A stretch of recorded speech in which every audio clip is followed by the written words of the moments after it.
വാഷിംഗ്ടണിൽ വെച്ച് ലേ ഓവറും കിട്ടി 2 ബീറും അടിച്ചുകൊണ്ടിരുന്നപ്പോഴാണ് ട്രക്കേഴ്സും ആരോഗ്യ സംരക്ഷണം എന്ന വിഷയത്തെപ്പറ്റി നമ്മുടെ ജോമറ്റുമായി വാതോരാതെ സംസാരിച്ചത്. നല്ലൊരു ഉറക്കം കഴിഞ്ഞ് രാവിലെ എണീക്കുമ്പോഴേക്കും ആവേശമൊക്കെ കെട്ടണമെന്ന് പ്രതീക്ഷിച്ച് എനിക്ക് തെറ്റി. ആശാൻ സീരിയസ് ആയിരുന്നു കേട്ടോ. എന്നാ പിന്നെ രണ്ടും കൽപ്പിച്ചെന്നെ.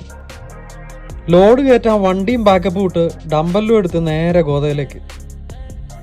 ഷിപ്പർ, റിസീവർ, ലോഡ് എടുക്കാനും കൊടുക്കാനും വന്ന മറ്റ് ഡ്രൈവേഴ്സ്, ഇവരുടെ ആരുടെയും തുറിച്ചു നോട്ടങ്ങൾക്ക് ഞങ്ങളെ തളർത്താനായില്ല. പഴയ ചില ജിമ്മാശാന്മാരുടെ അറിവുകൾ ഇങ്ങോട്ടും നമ്മുടെ ചില നമ്പറുകൾ അങ്ങോട്ടും ഷെയർ ചെയ്തുകൊണ്ട് 1.5 മണിക്കൂർ.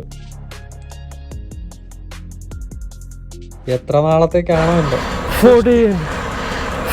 കാല് കത്തിപ്പോവാൻ പോണല്ലോ. തോന്നിയോ? എന്നെ തോന്നണം. തോന്നിയില്ലേ? തോന്നിക്കൊണ്ടിരിക്കുന്നു. മിണ്ടാൻ പറ്റണേ. കർത്താവേ, മത്തായി ഇതാ വരുന്നേ.